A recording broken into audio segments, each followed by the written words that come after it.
이놈들이 제 발로 지옥문을 열었으니 내 기꺼이 염라대왕 앞으로 보내주마. 시작 전에 구독과 좋아요 부탁드려요.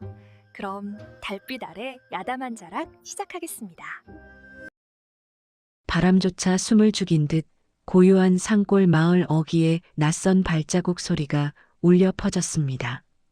해가 뉘엿뉘엿 서산으로 넘어가며 긴 그림자를 들이울 무렵 한양에서 내려온 젊은 선비가 마을 입구에 들어섰습니다. 그는 괴나리 보찜 하나를 메고 있었지만 그 기품 있는 자태는 남루한 옷차림으로도 감출 수 없었습니다.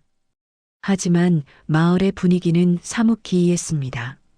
여느 시골 마을이라면 저녁 짓는 연기가 피어오르고 아이들의 웃음소리가 들려야 마땅하건만 이곳은 마치 죽은 듯이 조용했습니다. 선비가 지나가자 밭일하던 농부들은 하던 일을 멈추고 그를 힐끔거렸습니다. 그들의 눈빛에는 경계심과 함께 깊은 두려움이 서려 있었습니다. 선비는 짐짓 모른 척하며 마을 안쪽으로 발걸음을 옮겼지만 등 뒤로 꽂히는 시선들이 따가웠습니다. 마을 뒤편에는 검푸른 산이 병풍처럼 둘러쳐져 있었는데 유독 한 봉우리만이 기괴하게 솟아올라 마치 사람을 노려보는 형상 같았습니다. 선비는 저도 모르게 그 산을 올려다보았습니다. 산 중턱에는 검은 아가리처럼 입을 벌린 동굴 하나가 어렴풋이 보였고 그곳에서 불어오는 바람은 한여름임에도 불구하고 등골이 서늘할 정도로 차가웠습니다. 마을 유일의 주막에 들어선 선비는 탁주한 사발을 시키며 주인장에게 말을 걸었습니다. 주막 주인은 예순이 넘어 보이는 노파였는데 주름진 얼굴에는 고단함이 가득했습니다. 선비가 뒷산에 대해 묻자 노파의 손이 덜덜 떨리며 술잔을 엎지를 뻔했습니다. 손님 외지분이라 모르시는 모양인데 저 뒷산에는 얼씬도 하지 마시오. 특히 해가 지고 나면 산 근처에는 개미 새끼 한 마리도 가지 않는 법이요. 선비가 그 이유를 묻자 노파는 목소리를 낮추며 주위를 살폈습니다. 저 산 중턱에 있는 동굴 말이요. 그곳은 산 사람의 발길을 허락하지 않는 곳입니다. 10년 전 마을의 고운 처녀 하나가 저 동굴 근처에서 사라진 뒤로 비가 오는 밤이면 동굴에서 여인의 울음소리가 들려온답니다. 그 소리를 들은 사람은 시름시름 앓다가 죽거나 미쳐버렸지요. 노파의 경고는 단호했지만 선비의 눈빛은 오히려 더욱 호기심으로 빛났습니다. 밤이 깊었습니다. 주막의 낡은 방에 누운 선비는 잠을 이룰 수 없었습니다. 창호지 문 너머로 들려오는 풀벌레 소리조차 구슬프게 들렸습니다. 그는 자리에서 일어나 문을 열고 툇마루로 나갔습니다. 칠흑 같은 어둠 속에서도 뒷산의 윤곽은 뚜렷하게 보였습니다. 달빛이 구름 사이로 비칠 때마다 산 중턱의 동굴 입구가 희미하게 반짝이는 듯 했습니다. 사람을 해치는 귀신이라 내 눈으로 확인하지 않고서는 믿을 수 없지. 선비는 본래 성품이 강직하고 미신을 믿지 않는 사람이었습니다. 하지만 이상하게도 저 산이 자신을 부르는 것 같은 기이한 느낌을 지울 수 없었습니다. 그는 품 안에서 작은 붓을 꺼내 만지작거렸습니다. 억울한 사연이 있다면 들어주는 것이 선비의 도리이자 자신이 이곳에 온 이유일지도 모른다는 생각이 들었습니다. 바람이 불 때마다 산 쪽에서 희미하게 으으흑 하는 소리가 들리는 듯하여 선비는 옷깃을 여미며 산을 오랫동안 응시했습니다. 다음 날 아침 선비는 마을을 한 바퀴 둘러보았습니다. 날이 밝았음에도 마을의 활기는 찾아볼 수 없었습니다. 우물가에 모인 아낙네들은 빨래를 하면서도 수군거리기 바빴습니다.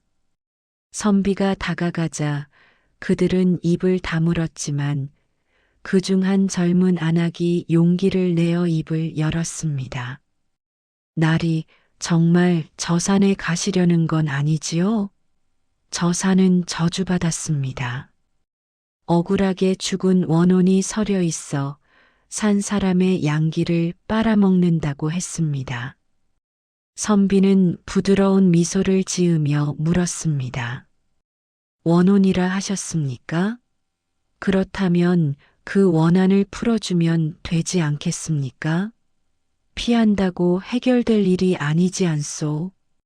안악은 고개를 세차게 저었습니다. 아닙니다. 덮어두어야 할 비밀도 있는 법입니다. 괜히 들추었다가 마을 전체가 화를 입을까 두렵습니다. 이 말은 선비에게 큰 울림을 주었습니다. 진실을 밝히는 것이 과연 옳은 일인지 아니면 평화를 위해 덮어두는 것이 옳은 일인지에 대한 고민이 시작된 것입니다. 선비는 마을 어귀의 당산나무 아래 앉아 있는 촌장을 찾아갔습니다. 촌장은 곰방대를 물고 먼 산을 바라보고 있었습니다.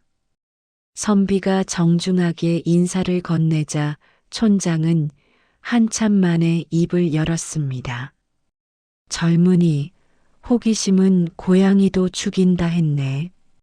자네가 아무리 글을 많이 읽고 배포가 크다 한들 인간의 힘으로 어쩔 수 없는 것이 있네. 어르신, 사람이 억울하게 죽었다면 그 한을 풀어주는 것이 산 사람의 도리가 아니겠습니까? 제가 그저 지나가는 과객이지만 이 마을의 근심을 모른 척할 수가 없습니다. 선비의 말에 촌장은 깊은 한숨을 내쉬며 곰방대를 털었습니다. 도리라. 좋지. 허나 그 도리를 지키려다 목숨을 잃은 이가 한둘이 아니야. 자네가 찾는 그 진실이 감당할 수 없을 만큼 끔찍할 수도 있네. 촌장의 말은 곧 이 이야기의 주제를 관통하고 있었습니다. 진실을 마주할 용기, 그리고 그에 따른 대가에 대한 경고였습니다. 촌장과의 대화를 마치고 돌아오던 길, 선비는 길가에 피어난 하얀 도라지꽃을 보았습니다. 척박한 땅에서도 꿋꿋하게 피어난 꽃을 보며 그는 마음을 굳혔습니다. 두려움 때문에 진실을 외면하는 것은 선비의 길이 아니었습니다. 누군가 울고 있다면 그 눈물을 닦아주어야 한다. 그것이 사람이 할 일이다.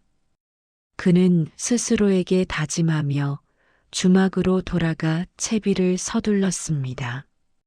마을 사람들의 경고와 만류는 오히려 그의 의지를 더욱 불태우는 장작이 되었습니다. 해가 중천에 떴을 때 그는 보찜을 단단히 메고 뒷산으로 향하는 길목에 섰습니다. 바람이 불어와 그의 도포 자락을 세차게 흔들었지만 그의 눈빛은 흔들림 없이 산 정상을 향해 있었습니다. 산을 오르는 길은 예상보다 험난했습니다. 사람의 발길이 끊긴 지 오래되어 자풀이 무성했고 길은 수시로 끊겨 있었습니다. 선비는 나뭇가지를 쳐내며 한 걸음 한 걸음 나아갔습니다. 숲으로 들어갈수록 대낮인데도 어두컴컴했습니다. 울창한 나무들이 하늘을 가려 빛이 잘 들지 않았기 때문입니다. 이상한 점은 그뿐만이 아니었습니다. 산 입구에서는 시끄럽게 울어대던 산새 소리가 어느 순간 뚝 끊겼습니다. 정막강산이라는 말이 실감날 정도로 고요했습니다. 오직 선비의 거친 숨소리와 발자국 소리만이 숲을 울렸습니다. 그는 잠시 멈춰서서 이마에 흐르는 땀을 닦았습니다. 등 뒤에서 누군가 지켜보는 듯한 서늘한 느낌이 들어 획 돌아보았지만 그곳에는 흔들리는 나뭇가지들 뿐이었습니다. 한참을 올라가던 선비는 낡은 선앙당 터를 발견했습니다. 돌무더기는 무너져 있었고 금줄은 끊어져 바닥에 뒹굴고 있었습니다. 그곳에는 누군가 급하게 도망친 듯 집신 한 짝이 버려져 있었습니다. 선비는 집신을 집어들어 살펴보았습니다. 꽤 오래되어 사가버린 집신이었지만 크기로 보아 여인의 것임이 분명했습니다. 이곳까지 올라왔던 여인이 있었단 말인가. 선비의 머릿속에 주막 노파의 말이 스쳐 지나갔습니다. 10년 전 사라진 처녀. 이 집신의 주인이 그 처녀일지도 모른다는 생각에 가슴이 답답해졌습니다. 그는 집신을 조심스럽게 돌무더기 위에 올려두고 잠시 묵념했습니다. 이곳에 서려 있는 한이 무엇이든 자신이 반드시 풀어주리라 다시 한번 다짐했습니다. 선앙당을 지나자 안개가 짙어지기 시작했습니다. 한치 앞도 분간하기 힘들 정도로 자욱한 안개는 마치 선비의 앞길을 막으려는 듯 했습니다. 방향 감각을 잃기 쉬운 상황이었지만 선비는 침착함을 유지하려 애썼습니다. 그는 품에서 나침반을 꺼내 방향을 확인하며 천천히 걸음을 옮겼습니다. 그때 안개 속에서 희미한 형체가 어른거렸습니다. 하얀 옷자락 같은 것이 나풀거리는 듯 했습니다. 거기 누구 있소? 선비가 소리쳤지만 돌아오는 대답은 없었습니다. 그저 바람 소리만이 윙윙거리며 귓가를 스쳤습니다. 헛것을 본 것일까? 아니면 산신령의 조화일까? 선비는 긴장하며 부채를 단단히 쥐었습니다. 두려움이 엄습했지만 그는 그 하얀 형체가 사라진 방향으로 발걸음을 재촉했습니다. 본능적으로 그곳에 자신이 찾는 답이 있을 것 같았습니다. 안개를 뚫고 나온 선비의 눈앞에 드디어 문제의 동굴이 나타났습니다. 깎아지른 절벽 아래 뻥 뚫린 동굴 입구는 주변의 풍경과 전혀 어울리지 않는 이질적인 모습이었습니다. 동굴 주변에는 풀 한 폭이 자라지 않았고 검게 그을린 듯한 바위들만이 널려 있었습니다.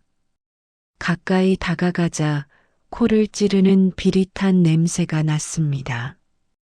짐승의 냄새 같기도 하고 오래된 피 냄새 같기도 했습니다. 선비는 숨을 죽이고 동굴 안을 들여다보았습니다.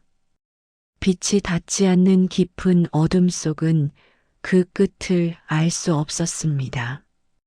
이곳이 바로 마을 사람들이 그토록 두려워하던 금기의 장소였습니다. 선비의 심장이 거칠게 뛰기 시작했습니다. 선비가 동굴 안으로 한 발자국 내디디려던 순간이었습니다. 흑, 흑. 동굴 깊은 곳에서 여인의 울음소리가 들려왔습니다. 바람 소리도 짐승 소리도 아니었습니다. 분명한 사람의 울음소리였습니다. 그 소리는 너무나 애처롭고 서러워서 듣는 사람의 가슴을 후벼 파는 듯 했습니다. 선비는 그 자리에 얼어붙었습니다. 헛소문이 아니었습니다. 정말로 누군가 이 깊은 산속 동굴에 있었습니다. 누구요? 거기 사람이 있어? 선비가 떨리는 목소리로 물었지만 울음소리는 멈추지 않고 계속되었습니다. 오히려 그 소리는 점점 더 선명해져 마치 선비를 안으로 유인하는 듯 했습니다. 울음소리는 끊길 듯 이어지며 선비의 마음을 흔들었습니다. 선비는 더 이상 지체할 수 없었습니다. 그는 주변에서 마른 나뭇가지를 주워 부싯돌로 불을 붙였습니다. 타닥타닥 타오르는 횃불이 어둠을 조금이나마 몰아냈습니다. 제가 들어가겠습니다. 해치러 온 것이 아니니 안심하시오. 선비는 횃불을 높이 들고 동굴 안으로 성큼성큼 걸어 들어갔습니다. 차가운 공기가 온몸을 감쌌고 발밑에는 축축한 이끼가 밟혔습니다. 조금 들어가자 동굴의 넓은 공간이 나타났고 그 구석진 곳에 하얀 물체가 웅크리고 있는 것이 보였습니다. 횃불의 불빛이 그곳을 비추자 선비는 숨을 들이켰습니다. 그곳에는 한 여인이 앉아 있었습니다.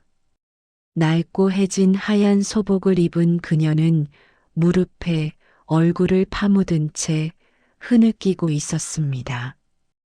헝클어진 검은 머리카락 사이로 보이는 피부는 창백하다 못해 투명해 보였습니다. 선비는 그녀가 사람인지 귀신인지 분간할 수 없었지만 그 애처로운 모습에 두려움보다는 연민이 앞섰습니다. 낭자, 어찌하여 이런 곳에 홀로 계십니까? 선비의 물음에 여인이 천천히 고개를 들었습니다. 그녀의 큰 눈망울에는 눈물이 가득 고여 있었고 그 눈빛에는 깊은 슬픔과 함께 알 수 없는 원망이 서려 있었습니다. 그녀는 입을 열지 않고 그저 선비를 빤히 바라볼 뿐이었습니다. 그 시선에 선비는 압도당하는 기분을 느꼈습니다. 여인은 아무 말도 하지 않았지만 선비는 그녀가 평범한 사람이 아님을 직감했습니다.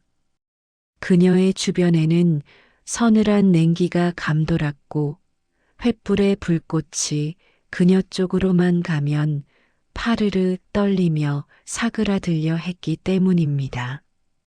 저는 한양에서 온 선비입니다. 마을에서 낭자의 울음소리를 듣고 찾아왔습니다. 억울한 사연이 있다면 말씀해 보십시오. 제 힘이 닿는 데까지 돕겠습니다. 선비의 진심 어린 호소에 여인의 표정이 미세하게 변했습니다. 그녀는 가늘고 하얀 손가락을 들어 동굴의 더 깊은 안쪽을 가리켰습니다. 그곳은 횃불빛도 닿지 않는 칠흑 같은 어둠이었습니다. 저곳에 그녀의 입에서 처음으로 나온 목소리는 쇠를 긁는 듯 거칠면서도 한편으로는 깨질 듯 위태로웠습니다. 선비는 갈등에 휩싸였습니다. 여인이 가리키는 곳으로 가면 돌이킬 수 없는 일이 벌어질 것 같은 불길한 예감이 들었습니다. 촌장의 경고가 귓가에 맴돌았습니다. 자네가 찾는 그 진실이 감당할 수 없을 만큼 끔찍할 수도 있네. 하지만 눈앞에서 떨고 있는 여인을 두고 돌아설 수는 없었습니다. 이것은 단순한 호기심이 아니라 사람으로서의 도리이자 선비로서의 의무였습니다. 알겠습니다. 함께 가시지요. 선비는 결단을 내리고 횃불을 고쳐 잡았습니다. 그리고 여인이 가리킨 어둠 속으로 발걸음을 내디뎠습니다. 그 순간 동굴 입구에서 불어오던 바람이 뚝 멈추고 무거운 정적이 동굴을 지배했습니다. 이제 되돌아갈 길은 없었습니다. 진실의 문이 열리는 순간이었습니다. 여인이 이끄는 곳은 동굴의 끝이 아니었습니다. 바위 틈새에 교묘하게 가려진 좁은 통로가 있었고 그 안으로 들어서자 믿을 수 없는 광경이 펼쳐졌습니다.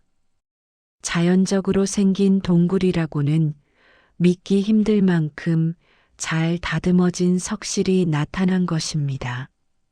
석실 중앙에는 오래된 제단 같은 평평한 바위가 놓여 있었고 그 주변으로 기이한 문양이 새겨진 부적들이 어지럽게 흩날리고 있었습니다.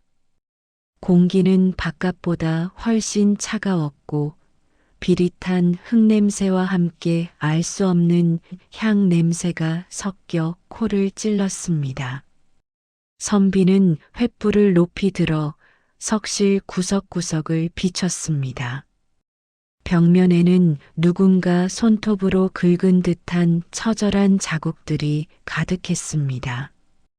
그것은 단순히 돌을 깎은 것이 아니라 살려달라고 애원하며 몸부림친 절망의 흔적이었습니다.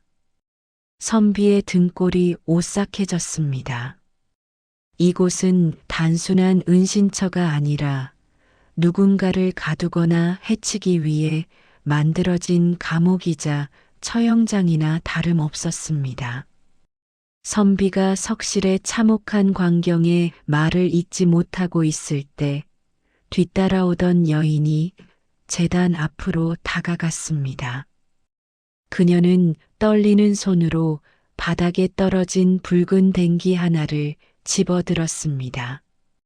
흙먼지가 잔뜩 묻어 있었지만 붉은색은 여전히 선명하여 서늘한 느낌을 주었습니다. 여인은 그 댕기를 가슴에 품고 소리 없이 눈물을 흘렸습니다. 이것은 낭자의 것입니까? 선비의 물음에 여인은 고개를 끄덕였습니다. 그리고는 가늘게 떨리는 목소리로 입을 열었습니다. 10년 전, 혼례를 앞두고 있던 날 밤이었습니다. 마을 사람들이 저를 이곳으로 끌고 왔지요. 산신에게 바쳐야 마을에 가뭄이 든다나 뭐라나. 저는 살려달라고 빌고 또 빌었습니다. 그녀의 목소리에는 깊은 원한이 서려 있었습니다. 산 재물, 흉흉한 소문으로만 돌던 인신공양이 바로 이 마을에서 자행되었던 것입니다. 선비는 주먹을 불끈 쥐었습니다. 무지몽매한 미신 때문에 꽃다운 생명이 희생되었다는 사실에 분노가 치밀어 올랐습니다. 그렇다면 낭자는 이미 이 세상 사람이 아니란 말씀이요? 선비의 조심스러운 물음에 여인은 슬픈 미소를 지으며 자신의 발밑을 가리켰습니다. 선비가 횃불을 아래로 비추자 제단 뒤쪽 구석에 하얀 뼈 무더기가 보였습니다. 사가버린 혼례복 조각이 뼈들 사이에 엉켜 있었고 손목에는 밧줄에 묶였던 흔적이 역력했습니다. 그것은 의심할 여지 없는 그녀의 시신이었습니다. 선비는 비로소 눈앞의 여인이 원기임을 확인했습니다. 하지만 공포보다는 안타까움이 더 컸습니다. 차가운 돌바닥에서 10년이나 홀로 울고 있었을 그녀의 고통이 고스란히 전해졌기 때문입니다. 선비는 갓을 벗고 시신을 향해 정중하게 절을 올렸습니다. 내 맹세코 낭자의 억울함을 밝혀 양지 바른 곳에 묻어드리리다. 그 짐승만도 못한 짓을 꾸민 자들이 누구인지 낱낱이 밝혀낼 것입니다. 선비의 단호한 맹세에 여인의 눈에서 흐르던 피눈물이 멈추고 동굴을 감싸던 서늘한 냉기가 조금은 잦아드는 듯 했습니다. 선비는 시신을 수습하기 위해 주변의 돌들을 모으기 시작했습니다. 여인, 아니 원기가 된 그녀는 선비의 곁을 맴돌며 그를 도우려 했지만 손은 물체를 통과할 뿐이었습니다. 그녀의 이름은 연하라고 했습니다. 날이 저를 위해 이렇게 애써주시는 분은 10년 만에 처음입니다. 다들 저를 괴물이라 부르며 도망가거나 무당을 불러 저주하기 바빴지요. 연화의 목소리에는 오랜 세월 쌓인 외로움이 묻어났습니다. 선비는 돌을 나르며 그녀에게 말을 건넸습니다. 사람의 탈을 쓰고 어찌 그런 짓을 할 수 있단 말입니까? 연하 낭자, 그날 밤 낭자를 이곳으로 끌고 온 자들의 얼굴을 기억하십니까? 연하는 고통스러운 표정으로 머리를 감싸 쥐었습니다. 기억을 떠올리는 것만으로도 끔찍한 고통인 듯 했습니다. 가면을 쓰고 있었습니다. 하지만 목소리는 기억합니다. 그리고 그 우두머리가 차고 있던 놀이개. 옥으로 된 나비 모양 놀이개가 달빛에 번쩍였습니다. 옥으로 된 나비 놀이개. 그것은 결정적인 단서였습니다. 평범한 평민이 지닐 수 있는 물건이 아니었기 때문입니다. 선비는 잠시 일손을 멈추고 생각에 잠겼습니다. 마을 촌장이나 그 이상의 권력을 가진 자가 개입되어 있음이 분명했습니다. 낭자, 내 반드시 그 놀이개의 주인을 찾아내 죄를 묻겠습니다. 그러니 이제 그만 슬퍼하십시오. 선비의 따뜻한 위로에 연하는 처음으로 희미하게 미소를 지었습니다. 창백하기만 하던 그녀의 얼굴에 잠시나마 생기가 도는 듯 했습니다. 산 사람과 죽은 사람, 양반과 천민이라는 신분의 벽을 넘어 두 존재 사이에 기묘한 신뢰와 연민이 싹트기 시작했습니다. 그것은 단순한 조력 관계를 넘어선 영혼의 교감이었습니다. 선비는 자신의 겉옷을 벗어 차가운 뼈무더기 위를 덮어주었습니다. 임시로 무덤을 만들고 나니 어느새 새벽이 밝아오고 있었습니다. 동굴 입구로 희미한 푸른 빛이 스며들었습니다. 연하는 빛이 들어오자 괴로워하며 동굴 깊은 그늘로 물러섰습니다. 날이 저는 이 산을 벗어날 수 없습니다. 제 뼈가 이곳에 묶여 있기 때문입니다. 부디 조심하십시오. 그들은 아직 마을에 있습니다. 선비는 연하에게 다시 돌아오겠다는 약속을 남기고 동굴을 나섰습니다. 밤새 겪은 비현실적인 일들이 꿈만 같았지만 옷자락에 묻은 흙과 손에 쥔 붉은 댕기가 모든 것이 현실임을 증명하고 있었습니다. 산을 내려가는 선비의 발걸음은 올라올 때보다 훨씬 무거웠지만 그 눈빛만은 횃불처럼 형형하게 타오르고 있었습니다. 이제는 단순한 호기심이 아닌 명확한 목표가 생겼기 때문입니다. 마을로 내려온 선비는 곧장 주막으로 향하지 않고 관아 쪽을 기웃거렸습니다. 이 작은 산골 마을에도 관아는 있었지만 관리는커녕 잡초만 무성했습니다. 하지만 선비의 눈에 띈 것은 관아 옆에 으리으리하게 지어진 기와집 한 채였습니다. 마을 사람들의 초라한 초가집과는 비교도 안 될 만큼 호화로운 저택이었습니다. 담장 너머를 엿보니 하인들이 분주하게 움직이고 있었고 마당 한가운데에는 비단 옷을 입은 뚱뚱한 사내가 뒷짐을 지고 서 있었습니다. 그 사내의 허리춤에서 무언가가 반짝였습니다. 거리가 멀어 정확히 보이지는 않았지만 옥색 빛깔이 도는 장신구였습니다. 선비는 심장이 쿵 내려앉는 것을 느꼈습니다. 설마 저자가... 선비는 일단 몸을 숨기고 마을 사람들에게 저 집 주인이 누구인지 탐문하기 시작했습니다.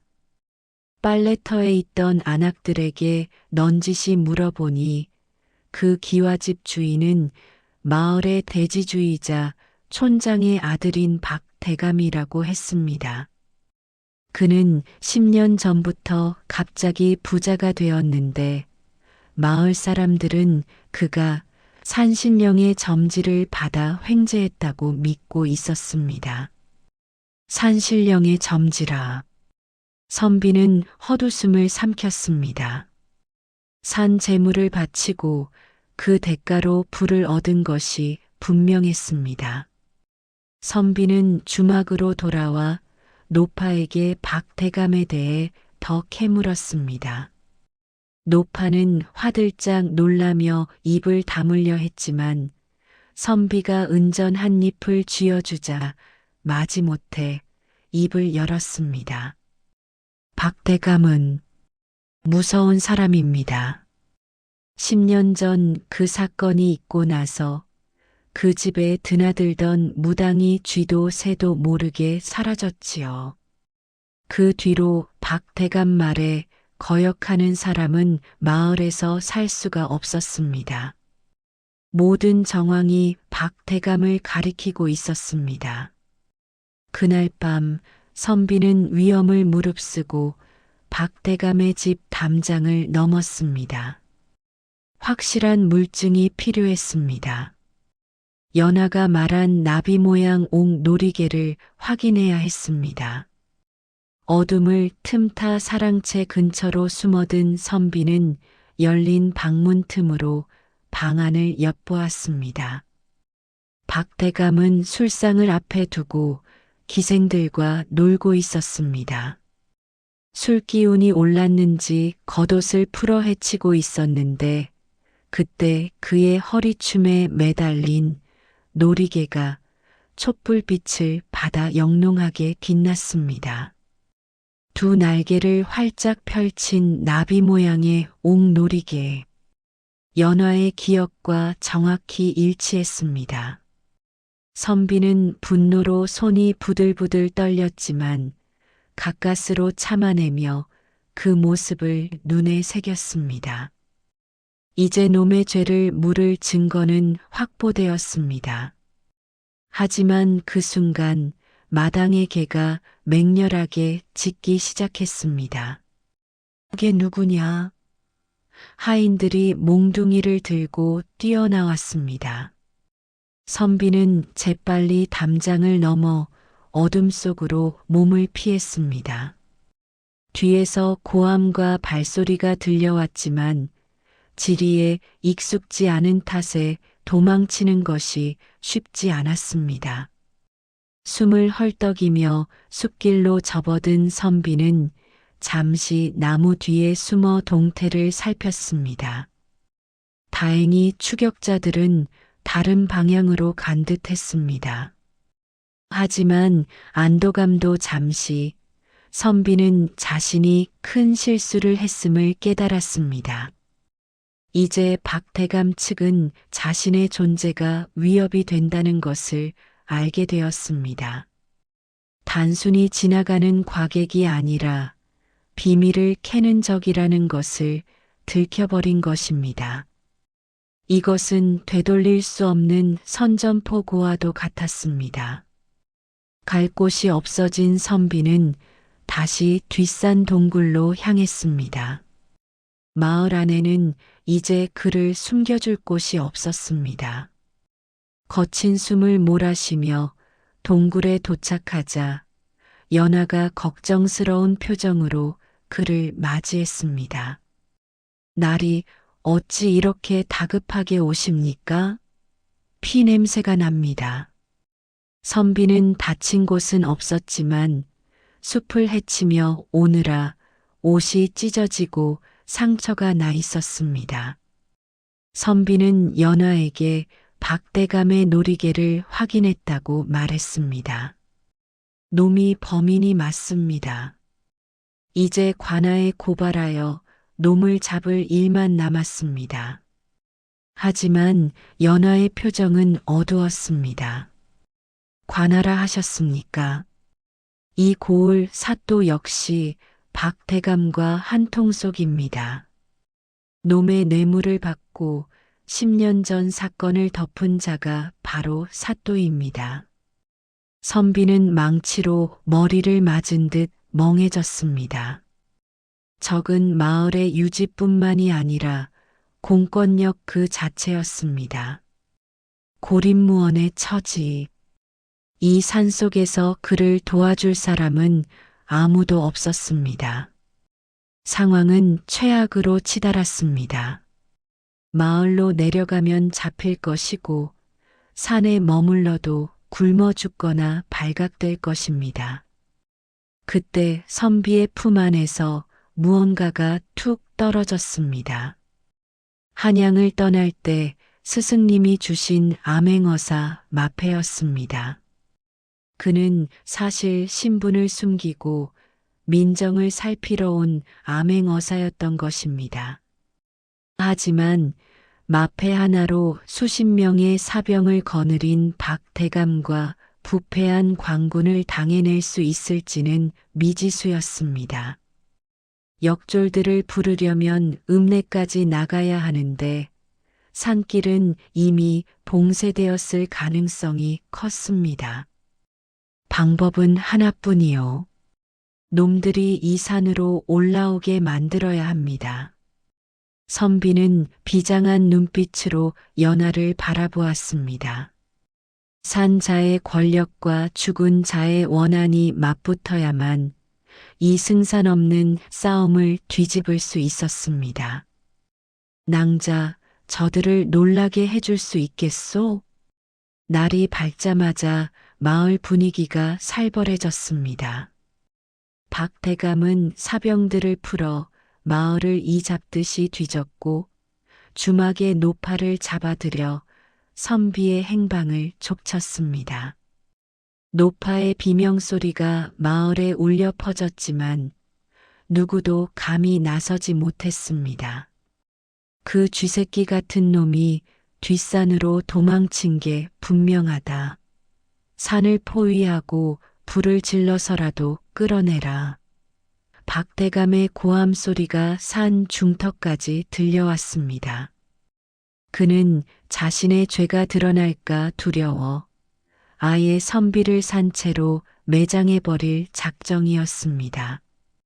수십 명의 장정들이 횃불과 낫을 들고 산을 오르기 시작했습니다.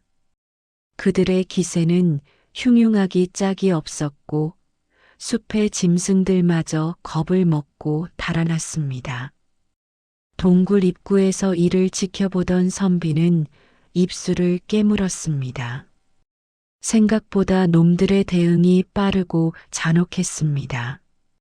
불을 지른다면 동굴 안에 있어도 연기에 질식해 죽을 수밖에 없었습니다. 날이 저들이 옵니다. 놈들의 살기가 너무나 강합니다.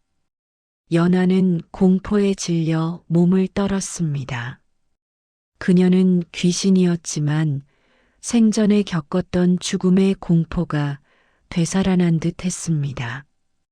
선비는 그녀의 어깨를 감싸지는 못하고 허공에 손을 얹으며 위로했습니다. 두려워 마시오. 죄 지은 자가 두려워해야지 피해 입은 자가 두려워할 이유는 없소. 오늘 밤 놈들이 10년 전 저지른 죄악을 뼈저리게 후회하게 만들 것이오.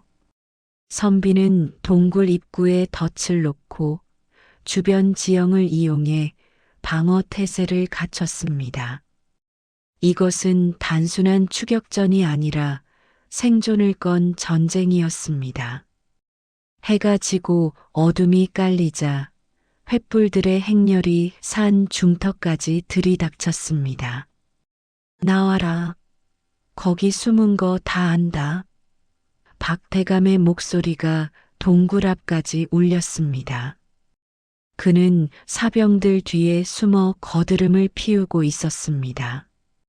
선비는 동굴 안쪽 어둠 속에 몸을 숨긴 채 마패를 꽉 쥐었습니다. 그리고 연하에게 신호를 보냈습니다. 지금이요. 그 순간 동굴 안에서 기괴한 바람이 불어 닥치며 횃불들이 일제히 꺼질 듯 춤을 추었습니다. 그리고 칠흑 같은 어둠 속에서 하얀 소복을 입은 연하가 천천히, 아주 천천히 공중으로 떠올라 동굴 밖으로 나갔습니다. 놈들의 눈앞에 10년 전 죽인 그 처녀가 나타난 것입니다. 공포에 질린 비명소리가 터져 나오며 밤의 정적을 찢었습니다. 연하의 등장에 혼비백산하여 도망치던 사병들 사이로 박대감의 서슬 퍼런 고함이 터져 나왔습니다. 저건 헛개비다. 물러서는 놈은 내 손에 죽을 줄 알아라. 박대감은 도망치는 하인 하나를 칼로 베어버리며 공포심을 조장했습니다. 광기에 사로잡힌 박대감의 눈은 이미 이성을 잃은 상태였습니다. 그는 옆에 있던 무당에게 부적을 붙이라 소리치고 사병들에게는 화살에 불을 붙이라고 명령했습니다. 귀신이고 사람이고 모조리 태워버려라. 동굴 입구를 불길로 막아버려. 곧이어 수십 개의 불화살이 밤하늘을 가르며 동굴 안으로 쏟아졌습니다. 마른 풀과 나무로 엮은 덫에 불이 옮겨 붙자 동굴 입구는 순식간에 거대한 불지옥으로 변했습니다. 매캐한 연기가 동굴 안쪽으로 밀려 들어오기 시작했습니다. 동굴 안은 아수라장이 되었습니다. 불길은 입구를 막아 탈출로를 차단했고 뜨거운 열기와 숨막히는 연기가 선비의 목을 조여왔습니다. 선비는 옷소매로 코와 입을 막고 바닥에 엎드렸지만 의식이 점차 흐릿해졌습니다. 콜록, 콜록, 낭자, 미안하오. 내 힘이 부족하여. 선비는 연하의 유골이 있는 제단 쪽으로 기어가 몸으로 뼈무더기를 감쌌습니다. 죽는 순간까지 약속을 지키려는 처절한 몸부림이었습니다. 연하는 불길 속에서도 타지 않았지만 고통스러워하는 선비를 보며 어쩔 줄 몰라 발을 동동 구를 뿐이었습니다.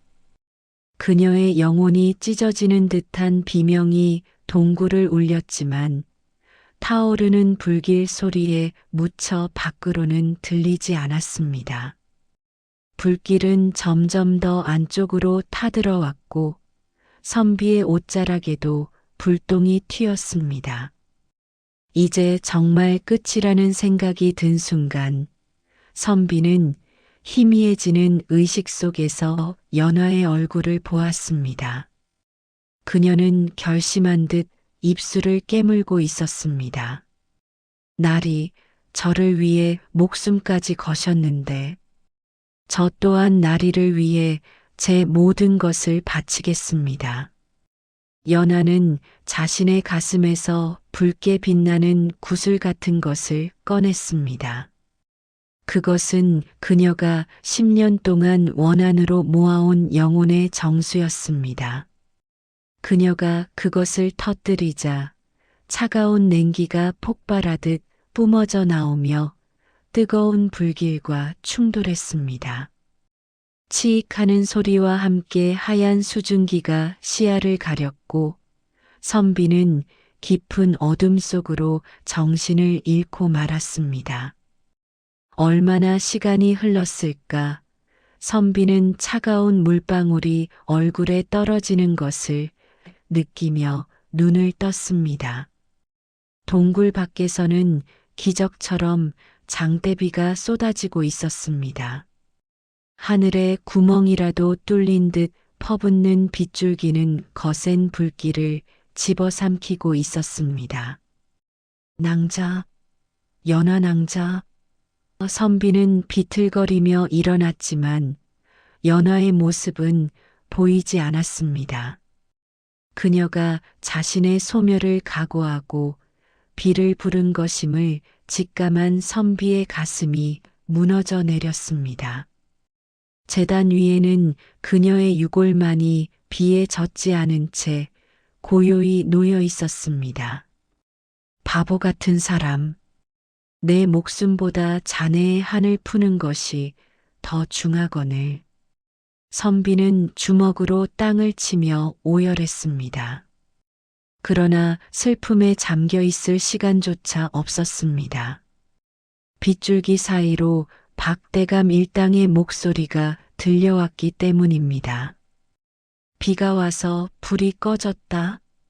들어가서 시체라도 확인해라. 놈들은 아직 포기하지 않았습니다. 선비는 눈물을 닦고 일어섰습니다. 그의 눈빛은 더 이상 자비로운 선비의 것이 아니었습니다. 지옥에서 살아 돌아온 복수기의 눈빛이었습니다. 그는 품속에서 마패를 꺼내 꽉 쥐었습니다. 마패의 차가운 금속성이 손바닥을 파고들었습니다.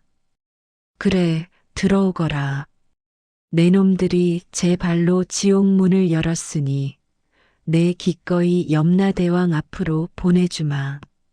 선비는 젖은 도포 자락을 휘날리며 동굴 입구로 천천히 걸어 나갔습니다. 번개가 번쩍이며 그의 그림자를 길게 드리웠습니다. 동굴 밖으로 나온 선비의 모습에 박대감과 하인들은 기겁했습니다. 검게 그을린 얼굴, 비에 젖어 착 달라붙은 옷, 그리고 헝클어진 머리카락 사이로 뿜어져 나오는 살기는 산짐승보다 더 무서웠습니다. 살아있다. 하인들이 뒷걸음질 치자 박대감이 고래고래 소리를 질렀습니다. 겁낼 것 없다. 저놈은 혼자다.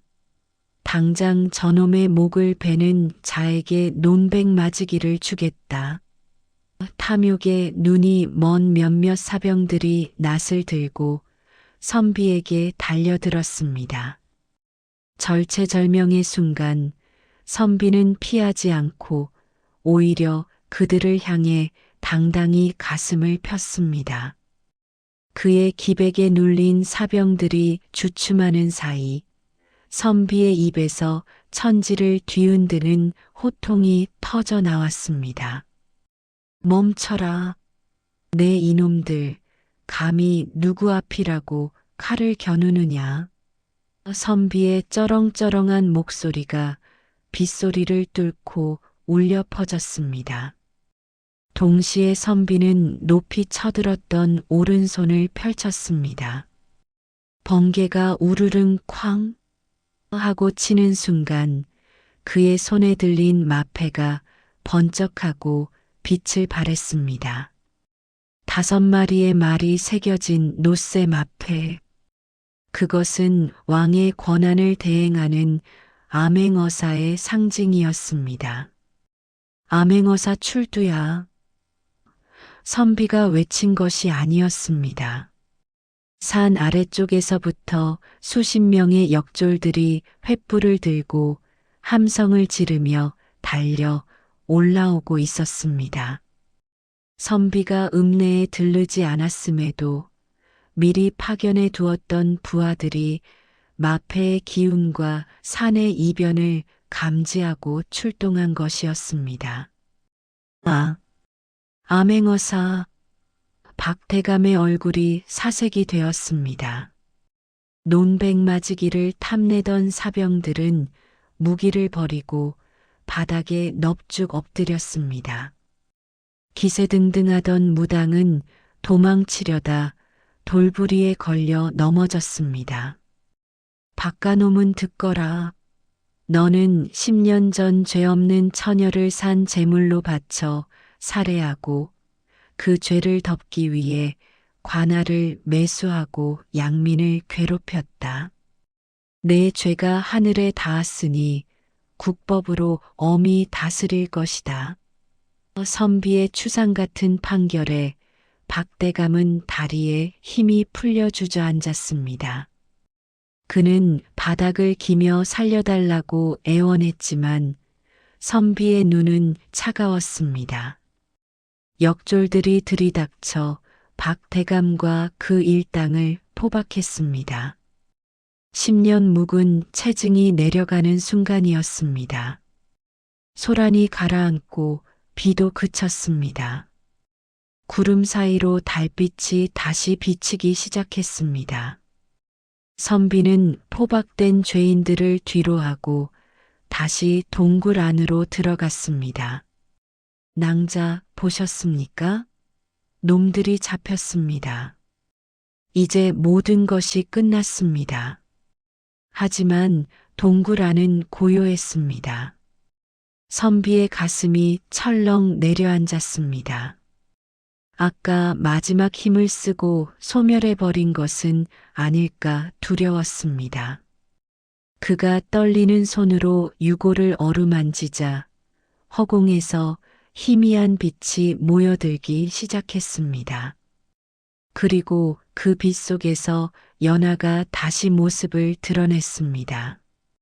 이전의 창백하고 무서운 모습이 아닌 생전의 곱고 아름다운 모습이었습니다. 날이 완전히 밝았습니다. 마을 한복판에는 관아가 열렸고 박대감과 부패한 사또 그리고 살인에 가담했던 자들이 줄줄이 형틀에 매여 있었습니다. 마을 사람들은 모두 나와 이 광경을 지켜보았습니다. 그동안 박대감의 위세에 눌려 숨죽여 살던 사람들은 환호성을 질렀고 억울하게 땅을 빼앗겼던 이들은 눈물을 흘렸습니다. 선비는 관복을 정제하고 동원 마루에 앉아 그들의 죄상을 하나하나 읊었습니다. 백성을 보살펴야 할 자들이 오히려 백성을 제물로 삼고 자신의 배를 불렸으니 이는 용서받지 못할 대죄다. 곤장 소리가 울려 퍼질 때마다 마을 사람들의 가슴 속에 맺혀 있던 한도 함께 씻겨 내려갔습니다. 재판이 끝난 후 선비는 연화의 유골을 수습하여 양지 바른 언덕에 묻어 주었습니다. 마을 사람들도 모두 나와 그녀의 넋을 위로했습니다. 10년간 저주받은 귀신이라 불리던 그녀는 이제 마을을 지킨 수호신으로 기억되게 되었습니다. 선비가 무덤 앞에 술을 한 잔 올리자 무덤가에 피어있던 하얀 도라지꽃이 바람에 살랑거렸습니다. 마치 연하가 고맙다고 인사하는 듯 했습니다. 이제 춥지 않은 곳에서 편히 쉬시오. 다음 생에는 부디 귀한 집 딸로 태어나 사랑받고 살기를 바라오. 선비의 눈가에도 뜨거운 눈물이 맺혔습니다. 모든 절차가 끝났습니다. 선비가 마을을 떠나려 하자 연화의 영혼이 마지막으로 나타났습니다. 그녀는 더 이상 땅에 묶인 지방령이 아니었습니다. 하늘로 올라가는 길목에서 그녀는 선비를 향해 깊이 고개를 숙였습니다. 그리고 환하게 웃었습니다. 그 미소는 세상의 모든 슬픔을 잊게 할 만큼 눈부셨습니다. 나리, 은혜 잊지 않겠습니다. 부디 강건하십시오. 연하는 한 마리 하얀 나비가 되어 파란 하늘 높이 날아갔습니다. 선비는 나비가 보이지 않을 때까지 오랫동안 하늘을 올려다보았습니다. 선비가 떠난 마을은 완전히 달라졌습니다. 음산하던 뒷산의 검은 기운은 사라졌고 새들이 다시 돌아와 지저귀기 시작했습니다. 마을 사람들의 얼굴에는 생기가 돌았고 우물가에서는 다시 웃음소리가 들려왔습니다. 박대감의 집은 헐리고 그 자리에 아이들을 위한 서당이 세워졌습니다. 나그네들이 피해가던 마을은 이제 인심 좋고 살기 좋은 마을로 소문이 나기 시작했습니다. 이것은 한 선비의 용기와 한 여인의 희생이 만들어낸 기적이었습니다. 시간이 흘러 계절이 바뀌었습니다.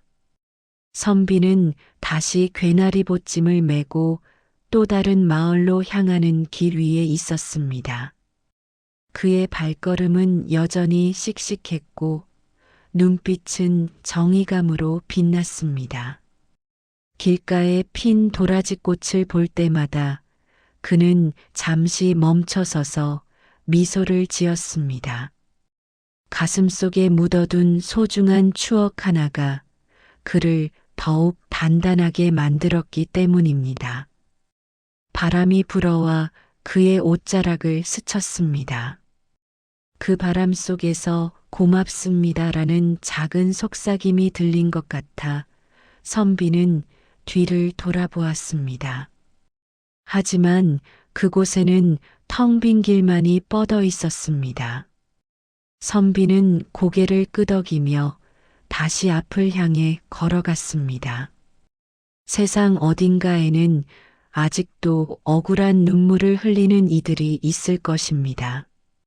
그들의 눈물을 닦아주기 위해 암행어사의 여정은 멈추지 않을 것입니다.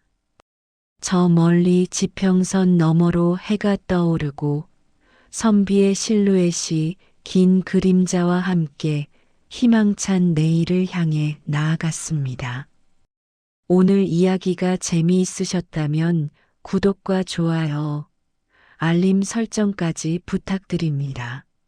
저는 더 신비한 이야기로 다시 찾아오겠습니다.